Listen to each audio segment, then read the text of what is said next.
오늘 하나님께서 우리에게 주시는 말씀은 신약성경 사도행전 19장 1절에서 7절 말씀입니다.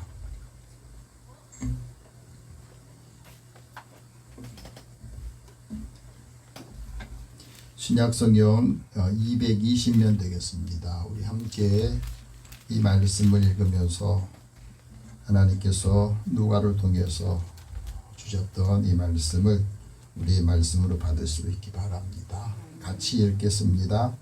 아볼로가 고린도에 있을 때에 바울이 윗지방으로 다녀 에베소에 와서 어떤 제자들을 만나 이르되 너희가 믿을 때에 성령을 받았느냐? 이르되 아니라 우리는 성령의 계심도 듣지 못하였노라.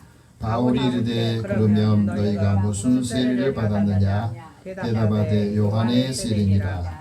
바울이 이르되 요한이 회개의 세례를 베풀며 백성에게 말하되 내 뒤에 오시는 이를 믿으라 했으니 이는 곧 예수라 하거늘 그들이 듣고 주 예수의 이름으로 세례를 받으니 바울이 그들에게 안수하매 성령이 그들에게 임하심으로 방언도 하고 예언도 하니 모두 12사람쯤 되니라. 아멘. 잠깐 기도하겠습니다. 사랑의 하나님, 사랑하는 자녀들 부르셔서 오늘도 예수님을 믿고 활력을 얻고 또 우리 마음의 평안함과 위로와 소망을 갖기를 원합니다. 지치고 힘든 삶을 이제 다 내버리게 하여 주시고 믿음 안에서 살아가는 삶이 얼마나 복된 일이로 축복의 삶인가 하는 것들을 체험하고 함께 나누어주게 하여 주옵소서. 오늘도 주의 말씀을 들을 때에 듣는 마음을 주시고 믿음을 주시어서 믿음으로 응답하기를 원합니다.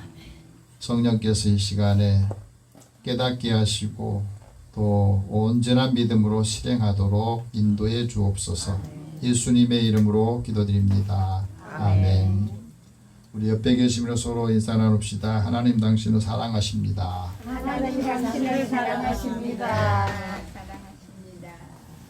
오늘은 많은 분들이 또 병환으로 어려움을 겪기도 하고 또 함께하지 못한 부분이 있지만 오셔서 잘하셨습니다. 우리 인사 한번 해봅시다. 오셔서 잘하셨습니다. 잘하셨습니다. 네. 사람이 혼자 살 때 또 같이 살 때 삶이 다른 겁니다.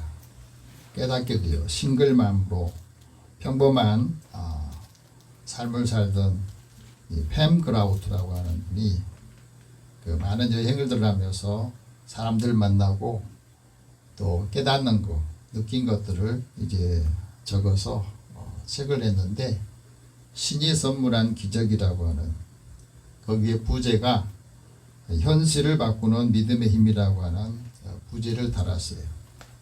어떤 내용이냐면 믿음이 현실을 창조하더라. 모든 현실은 나의 선택에서 또 믿음에서 시작하더라는 거예요. 그러니까 현실은 내가 어떤 것을 믿느냐 또 믿음을 선택하는데 어떻게 믿느냐 또 누구를 믿느냐 무엇을 믿느냐 여기에 따라서 현실이 달라지더라는 겁니다. 현실은 자신의 믿음이 투영된 결과이고 그가 가지고 있는 믿음이 참되든 거짓되든 그 믿음을 가지고도 끊임없이 물질화를 하더래요. 그래서 믿음과 의식의 힘으로 인생을 변화시키라. 본인이 느낀 거예요. 그리고 난 다음에 자신의 낡은 믿음을 버려라. 한번 여러분이 이 말씀을 들으면서 지금 내가 믿음을 갖고 있는데 내 믿음이 내 삶을 위기에서 또 어려운 상황에서 나를 구원해주고 건져내줄 수 있는가 한번 생각해 보시고 낡은 믿음들을 버리기 바랍니다. 세상을 바라보는 방식은 두 가지가 있다고 그래요. 하나는 낡은 믿음을 1.0 세계관이라고 그러고 또 새로운 진실을 향하는 2.0 세계관이 있는데 낡은 믿음에서 새로운 진실, 그 믿음으로 바꾸라는 겁니다. 낡은 믿음 1.0 세계관은 어떤 생각을 갖고 있냐면 모든 게 다 부족하다고 생각하는 거예요. 조금 일이 있으면 마음에 두려움이 생기고 걱정이 앞서는 것을 낡은 믿음이라 이랬습니다. 사람이 생각할 때 고통이 없이는 얻은 것이 없다, 그런 생각을 할 때가 있죠. 나는 아직 준비가 안 돼 있어. 그리고 내 신은 내 밖에 있어. 이런 믿음이 낡은 믿음이라는 거예요. 그런 믿음 갖고는 오늘 현실에서 견뎌내거나 성공하거나 행복하기가 어렵다 하는 거예요. 이런 낡은 믿음이 우리의 마음에 있는 또 의식 속에 있는 잠재의식을 자꾸 제한을 하는 겁니다. 그래서 그 낡은 믿음 갖고는 이 시대를 살아가기 어렵다. 그래서 새로운 진실 2.0의 그 세계관을 가져라. 새로운 진실을 갖게 되면 그 삶의 그 마음의 풍요로움과 또 자연스러움을 갖게 된다. 그래서 내 안에 가지고 있는 그 자원을 나는 충분히 활용할 수 있다. 그런 마음을 갖는다는 거예요. 또 하나는 나는 늘 기쁨을 따르고 신은 내 안에서 나의 에너지가 된다. 우리 하나님 믿는데 예수를 믿는데 예수를 믿는 그 믿음이 나의 에너지가 되고 힘이 되고 기쁨이 되는 그런 삶으로 바꿔야만이 오늘의 우리 현실이 달라지고 새로워진다는 거예요. 48시간 동안 우리가 기적을 테스트하는 것이 중요한데 그게 바로 믿음의 실험이라고 하는 겁니다. 믿음은 보이지 않지만 믿음이 보내는 신호는 현실에서 반드시 반응을 일으키더라는 거예요. 현실을 바꾸고 싶으면 생각부터 바꿔라. 낡은 생각들, 부정적인 생각들을 바꾸고 버려야 된다. 당신의 현실은 당신의 믿음이 만들고 그 삶에 있어서 우리의 믿음이 결국에는 우리의 삶의 거울처럼 다가와서 내 지금 현실을 바꾸고 싶다 하면 지금 이 순간부터 생각을 바꾸고 새롭게 하고 믿음을 새롭게 설정해야 된다는 거예요. 왜 그렇습니까? 사람은 믿는 대로 이루어진다. 예수님께서 말하자면 내 믿음대로 되라. 믿음으로 이루는 삶을 살기 때문에 그래요. 우리가 어떤 생각을 품느냐, 어떤 마음의 그 감정을 반복하느냐에 따라서 그 사람의 미래가 결정된다는 거예요. 당신의 믿음이 곧 당신의 미래라는 겁니다. 한번 따라해보세요. 내 믿음이 곧 나의 미래다. 내가 지금 어떤 믿음을 갖고 있느냐, 그것이 자신의 미래라는 거예요. 우리가 살아가면서 사람들은 다 의식을 갖고 있어요. 근데 그 의식이 자신의 삶의 현실에 아주 큰 영향을 미치는 거예요. 믿음과 생각이 실제 현실을 결정짓는 일이기도 합니다. 사람이 이 세상을 어떤 관점에서 바라보느냐, 거기에 따라서 인생의 경험이 달라지고 결과가 달라진다는 거예요. 세상을 바라보는 관점에 따라서 내 인생, 내 결과, 내 삶의 결과가 달라진다는 거. 그래서 자신을 변화시키는 열쇠도 자신이라는 겁니다. 성공하기를 원한다면 남이 가지 않는 길을 가고 남이 하지 않는 일을 해야만이 성공할 수 있고, 중요한 것은 잘못된 습관을 버려야 된다는 거예요. 부정적인 생각, 감정을 버려야 된다. 잠언에도 보면 나옵니다. 은에서 찌꺼기를 제거해라. 그리하면 장색에 쓸만한 그릇이 나온다. 그렇습니다. 우리 마음에 이 찌꺼기들, 감정의 찌꺼기들, 또 부정적인 찌꺼기들을 자꾸 버려야만이 거기서 깨끗하고 또 나은 것들이 나오게 된다는 것을 말해주고 있어요. 중요한 것은 우리의 부정적인 감정이나 부정적인 생각을 자신이 통제하지 않으면 늘 부정적인 것에 그 생각을 갖고 있기 때문에 현실이 그렇게 된다는 것을 말해주고 있습니다.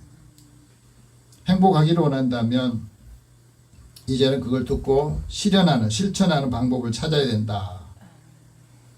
브라이언 트레이시라고 하는 분이 이런 말을 했습니다. 행동하지 않으면 인생은 바뀌지 않는다. 따라합시다. 행동하지 않으면 인생이 바뀌지 않는다. 하나님의 말씀을 듣고도 그 말씀을 행동하지 않으면, 실행하지 않으면 아무런 변화가 일어나지 않는 거예요. 말씀을 들으면 그 자기 삶에 적용하고 실행을 해봐야 거기서 인생이 바뀌게 되고 믿음이 성장하고 열매를 맺는다는 것을 말해주고 있습니다. 사람이 긍정적인 생각을 하면요, 긍정적인 그 현실이 만들어지고 부정적인 생각을 하면 부정적인 현실이 만들어진다는 겁니다. 사람이 갖고 있는 믿음이나 기대나 또 태도나 행동, 그 결과가 결국에는 모든 일들이 유기적으로 다 연결되어서 돌고 돌면서 자신의 삶을 만드는 거예요. 믿음의 힘은 생각이 현실을 창조한다는 사실, 그리고 확실한 믿음만이 자신의 현실을 바꾸는 힘이 된다는 겁니다. 우리가 믿음을 갖고 있는데 그 믿음 자신을 구해내지 못하면 그 믿음이 죽은 거잖아요. 오늘은 성령 강림 주일인데, 성령 강림 주일, 예수님께서 부활하신 후에 50일째 되는 그 날을 오순절, 또 성령 강림절이라 이렇게 말했어요. 예수님께서 승천하시고 또 승천하시기 전에 제자들에게 너희는 예루살렘 떠나지 마라. 하나님께서 약속하신 것을 기다려라. 이 약속이 뭐냐면 그게 성령을 받으라는 거예요. 요한은 물로 세례를 베풀었지만 너희는 몇 날이 못 되어 성령으로 세례를 받을 것이다. 여기서 몇 날이 10일이에요. 그러니까 예수님이 승천하시기 전에 이 말씀 왜 하셨는가를 제자들은 생각합니다. 왜 성령을 받아야 되고 왜 성령으로 충만해야 되냐? 성령이 너에게 임하면 너희가 권능을 받기 때문에 그렇고, 그 권능을 받아야 예루살렘에서 온 유대로 사마리아 땅끝까지 예수의 증인이 되어 살기 때문에 그렇다는 것을 말씀해 주고 있어요. 사도행전은 사도행전 1장 8절이 주 핵심 주제예요. 이 말씀대로 28장까지 그대로 유지가 됩니다. 오늘 이 말씀을 들으면서 성령 강림절이 왜 중요한가, 오순절 성령 강림 왜 중요하냐면 이 성령 강림을 통해서 교회가 시작이 됐거든요.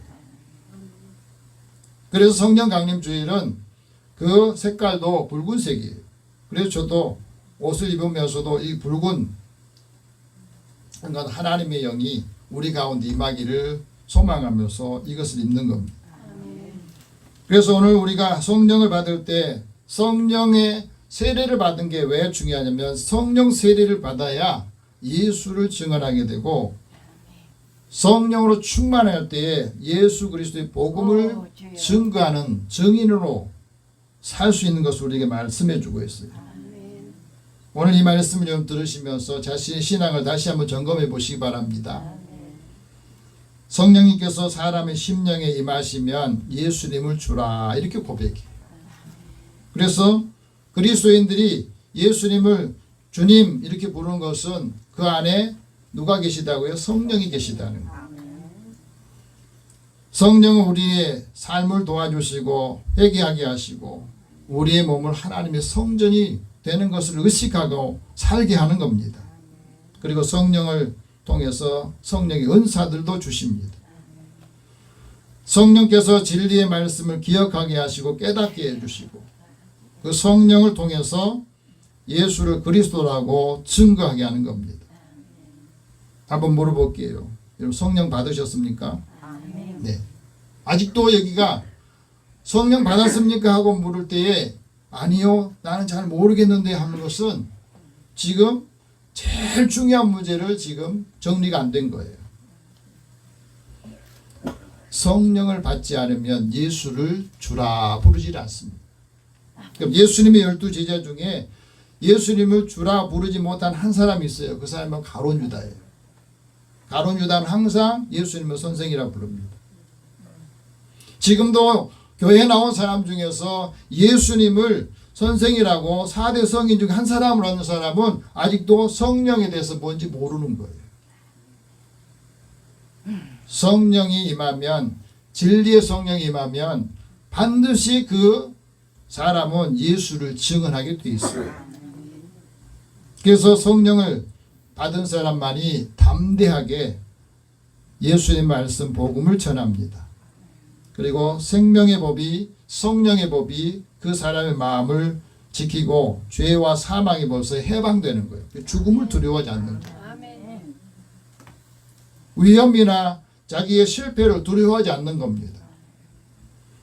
오늘 하나님께서 우리에게 주신 이 말씀은 믿음과 성령의 역사에 대해서 말씀하고 있는데, 오늘 본문 19장 1절에 보면 그 몇 사람이 나와요. 아볼로라고 하는 사람이 나옵니다.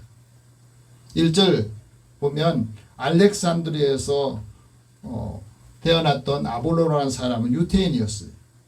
그 사람이 에베소에 갔을 때에 그 에베소에서 일어났던 일들을 우리에게 증언하고 있는데, 아볼로는 어떤 사람이냐? 성경을 잘 아는 사람이에요. 그리고 말을 잘해요. 그래서 아볼로가 복음을 전가하면서 구약 성경을 통해서 예수 그리스도를 전가하는 역할을 했습니다. 복음의 진리를 열정적으로 전파했어요. 근데 아볼로의 약점이 뭐냐면 요한의 세례만을 알았다는 거예요. 성령 세례를 몰랐다는 거예요. 전도하고 복음을 전하는데 요한의 세례만 알고 성령 세례에 대해서는 알지를 못했다는 겁니다.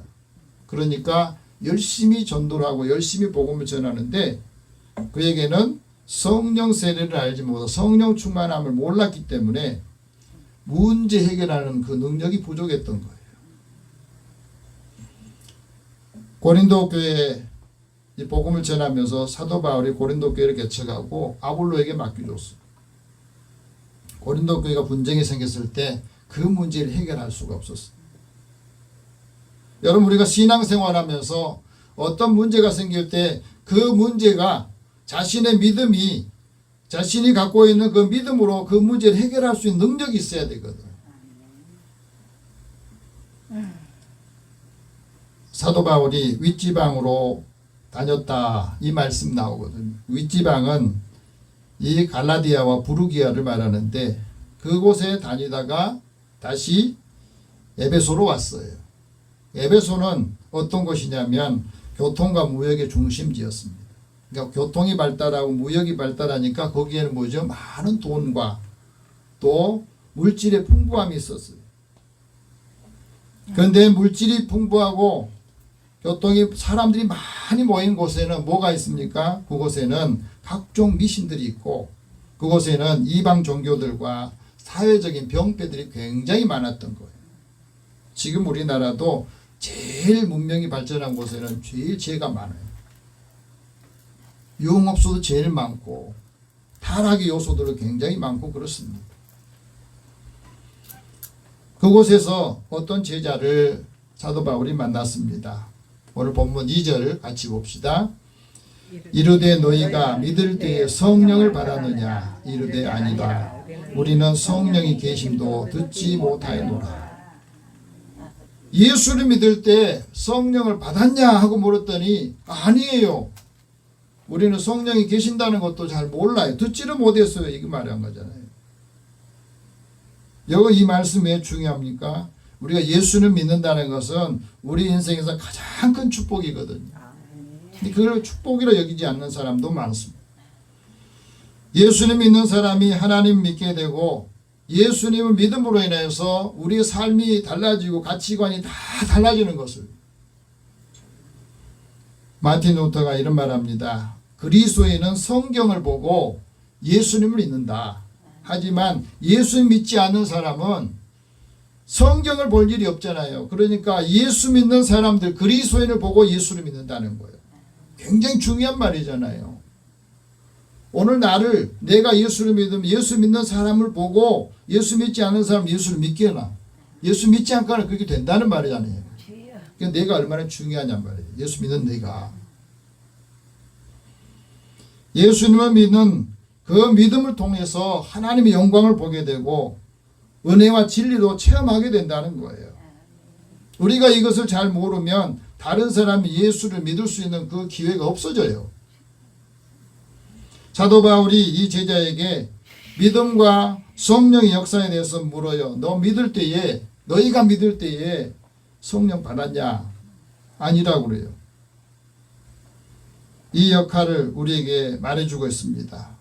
여러분, 성령은 우리가 예수를 믿을 때에 반드시 성령께서 우리 안에 오셔야 예수를 믿어요. 그러니까 우리가 예수를 믿는다는 것은 내가 성령을 받았다는 거예요. 그럼 성령 충만히 받았느냐? 이거는 좀 다를 수가 있죠. 성령 받은 것하고 성령 충만한 것은 다른 개념이에요.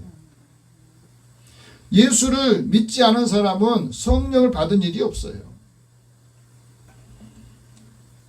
하나님의 영이 우리 안에 있을 때 하나님을 아빠 아버지라고, 우리가 하나님의 아들이요 하나님의 딸이라 이렇게 고백하죠.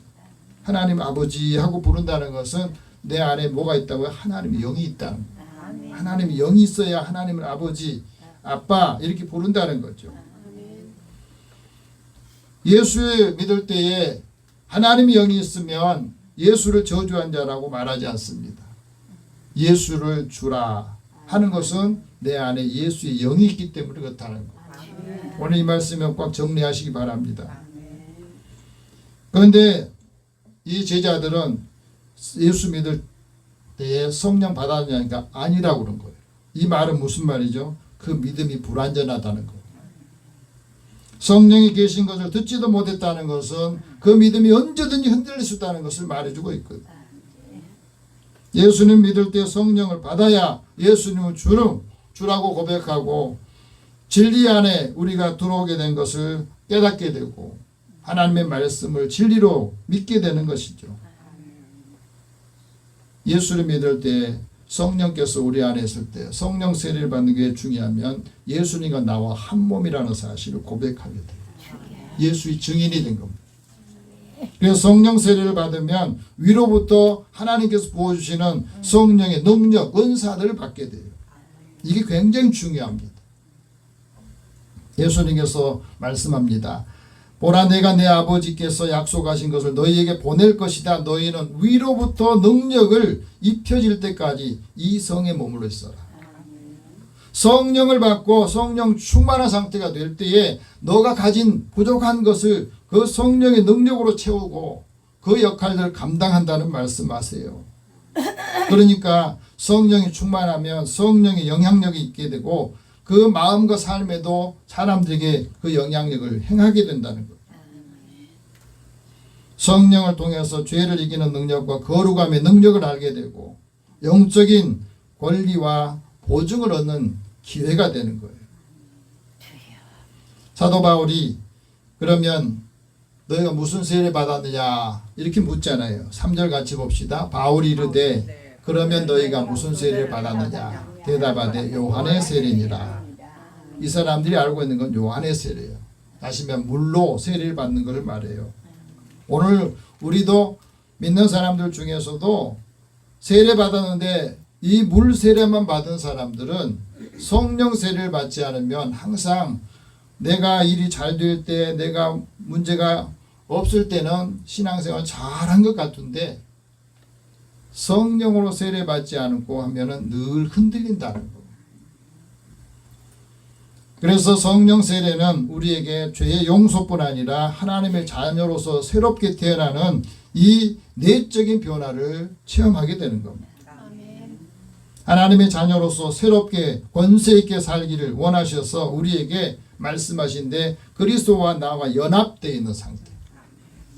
내가 죽고 예수로 사는 것을 말씀하고 있어요. 그래서 우리에게 새 생명을 얻게 되는데 오늘 사도 바울이 요한의 세례를 받았던 사람에게 뭘 말하냐면 오늘 4절 같이 봅시다.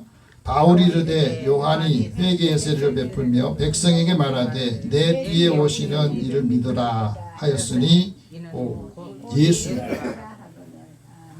내 세례자 요한이 내 뒤에 오시는 이를 믿으라. 예수를 믿으라는 거. 예수를 믿을 때에 네 삶이 달라지고 가치관이 달라지고 인생이 달라지는 것을 말씀하고 있거든요. 여러분 예수 믿는 사람들 다 예수 보지 못했죠. 저도 예수님 못 봤어요. 그런데 예수를 믿어요. 그리고 예수님은 사랑해요. 그는 우리 안에 예수님의 영이 있기 때문에 그렇거든요. 예수님 믿는 사람들은 예수님을 사랑합니다. 사도 베드로도 이렇게 말합니다. 예수를 너희가 보지 못했다. 그러나 사랑한다. 이제도 보지 못하나 믿고 말할 수 없는 영광스러운 즐거움으로 기뻐한다. 예수 믿고 난 다음에 기쁨이 없다? 즐거움이 없다? 그건 지금 내가 예수를 잘못 믿고 있는 거잖아요. 예수를 믿으면 영생의 확신이 있고 예수를 믿으면 그 믿음이 결국에는 영혼을 구원하는 역할을 하거든요. 예수를 믿으면 봉사하고 섬기는 일을 자연스럽게 하게 돼요. 빌립보 감옥에 바울과 실라가 복음을 전하다 갇혔어요. 많은 사람에게 두들겨 맞고 상처를 입은 상태에서 그곳에 들어갑니다. 그때 많이 속으로는 서운했겠죠. 하나님 내가 복음을 전하는데 왜 내가 이렇게 맞아야 되고 왜 이렇게 상처를 받아야 되고 힘듭니까? 근데 그 생각하지 않고 그곳에도 기도하고 찬양을 했어요. 그걸 지켜본 간수가 저 사람들 뭐야? 저렇게 두드려 맞고 와가지고도 찬양할 수 있어? 기도할 수 있어? 그게 이제 부러운 거예요. 그러니까 나도 어떻게 하면 당신들처럼 이게 되겠느냐 하고 물었더니 예수를 믿어라. 그리하면 너와 너 집이 구원을 받게 될 것이다. 그 말을 듣고 간수가 예수를 믿게 돼요. 그리고 그가 어떤 일을 합니까? 바울과 실라가 상처받았던 것을 치료해주고 자기 집에 올라가서 음식도 차려주고 그 사람뿐 아니라 온 집안이 그 때문에 예수를 믿고 기뻐했다는 거 아니겠습니까? 오늘 우리의 상황은 어떻습니까? 예수를 믿으면 자연스럽게 나오는 게 하나님의 은혜를 다른 사람에게 표현을 하게 돼 있어요. 기쁨을 하나님 주신 사랑을 함께 나눌 수 있게 된 겁니다. 영국의 복음주의 연맹이 지금 영국도 예수 믿는 사람이 점점 줄어들고 있잖아요. 근데 근래에 한 5년 동안에 예수 믿는 사람들이 조금씩 늘어나게 됐대요. 그분들한테 설문조사를 해봤답니다. 어떻게 해서 예수를 믿게 됐느냐? 그거 물었더니 두 가지를 말해요. 사람들이 기독교인이 되는데 영향을 끼친 두 가지가 있는데 하나는 성경 읽기를 통해서 성경을 읽는 것이 신앙 여정이 굉장히 중요하고 영적인 체험을 하게 되더라. 두 번째는 교회에서 믿는 사람들에게 환대를 받은 경험이 예수 믿는 데 중요한 역할을 하더라고요. 하나님의 말씀과 하나님의 말씀을 받은 믿는 사람들이 사람들을 어떻게 대하고 그 사람들이 어떻게 사랑을 나눠주냐에 따라서 그 사람들이 예수님을 믿게 되고 신앙을 다시 갖게 되는 역할을 하더라는 거예요. 여러분 바울이 에베소에 있는 제자들에게 세례를 주고 그들에게 이제 안수를 해주는 역할을 합니다. 5절 말씀 봅시다. 그들이 듣고 주 예수 이름으로 세례를 받으니 예수 이름으로 세례를 받았다. 여러분 세례 받을 때 우리는 어떻게 받아요? 성부, 성자, 성령의 이름으로 세례를 받죠. 예수님이 제자들에게 하셨던 말씀이거든요. 하늘과 땅의 권세를 내가 너희들이 주겠다. 그러니 너희는 이제 모든 민족에 가서 그들 제자로 삼는데 아버지와 아들과 성령의 이름으로 세례를 주어라. 그래서 그 이름으로 우리가 세례를 받고 세례를 받을 때 성령 세례도 같이 받은 사람이 있고 물 세례만 받는 사람이 있는데 이 세례를 받을 때 하나님이 함께 하시고 예수님이 함께 하신다 하는 말씀을 하셨거든요. 그 세례를 주면서 안수를 하니까 성령께서 그들에게 임하셨다 하는 말씀이 오늘 6절 말씀이에요. 같이 읽어봅시다. 바울이 그들에게 안수하며 성령이 그들에게 임하심으로 방언도 하고 예언도 하니. 이게 왜 중요하냐면 세례 받을 때 안수를 하잖아요. 그때 성령께서 안수자에게 임하시고 그 안수받는 사람도 성령을 받으면서 이 은사를 체험하는 게 중요한 것을 말해줘요. 방언의 은사가 왜 중요합니까? 방언은 사람이 알아들 수 없지만 하나님과 나와의 이 말을 소통할 수 있는 은혜예요. 그래서 방언은 성령과 교제를 하고 하나님을 높이고 방언을 할 때 그 영의 비밀을 알게 되거든요. 기도하는데 그 기도가 힘들지 않아요. 그래서 우리는 방언의 은사도 받아야 된다는 거예요. 사도 바울도 방언의 은사 받은 것에 대해서 많은 그리스도인들에게 방언 받기를 사모하라고 말하잖아요. 성령이 임하시면 하나님과 나와 소통할 수 있는 그 통로가 방언 기도예요. 그래서 이 방언을 통해서 하나님의 마음을 알게 되고 하나님과 소통하는 그 기도, 이게 체험이 있어야 된다는 거예요. 두 번째는 예언의 은사를 받았는데 이 예언의 은사는 사람에게 덕을 세우고 권면하는 은사입니다. 하나님의 말씀을 대신 전하는 은사, 권면하고 위로하고 교회의 덕을 세우는 은사, 두 가지를 은사를 주신 거예요. 오늘 우리가 이 말씀을 통해서 예언은 그리스도의 몸으로서 교회의 본질을 체험하게 하고 우리가 믿는 하나님 예수 그리스도를 통해서 사람들에게 덕을 끼치게 하면서 그 사람들을 권면해서 위로와 소망을 갖게 하고 하나님의 영광을 얻게 하는 이 말씀, 이 은사를 체험했던 거죠. 그래서 기독교는 체험의 종교라 그럽니다. 하나님 말씀이 나를 통해서 다른 사람이 나갈 때는 이 말씀의 능력을 체험하고 성령께서 우리에게 진리 영으로 오실 때 그를 증언하게 하시는 말씀을 우리에게 가준 것. 그래서 오순절을 통해서 교회가 세워지고 사람이 세워지는 역할을 합니다. 이번 한 주간 여러분들이 성령 강림 주간 이 말씀을 들으시고 하나님 나에게도 은사를 주세요. 하나님과 나와 소통할 수 있는 은사를 주시고 하나님의 말씀을 알 수 있는 그 말씀의 능력을 체험할 수 있고 전할 수 있는 믿음을 주십시오. 기도하셔서 영적인 체험으로 많은 사람들에게도 하나님의 은혜와 그리스도의 복음을 전파할 수 있는 믿음의 증인 되기를 축복합니다. 기도하겠습니다. 사랑의 하나님, 사랑하는 자녀들 부르셔서 이제 우리도 세례는 받았으나 성령으로 세례받지 못한, 그것을 알지 못한 분들이 있다면 이 시간에 성령께서 그 마음과 생각을 아시고 성령을 부어주시고 성령 충만하게 해주시어서 내가 갖지 못한 하나님의 능력, 그 권세를 얻게 하여 주시옵소서. 믿음으로 기도할 때 치유하는 능력과 하나님의 그 은사를 통해서 많은 사람들을 주께로 인도할 수 있는 믿음의 제자들이 되게 하여 주옵소서. 예수님의 이름으로 기도드립니다. 아멘.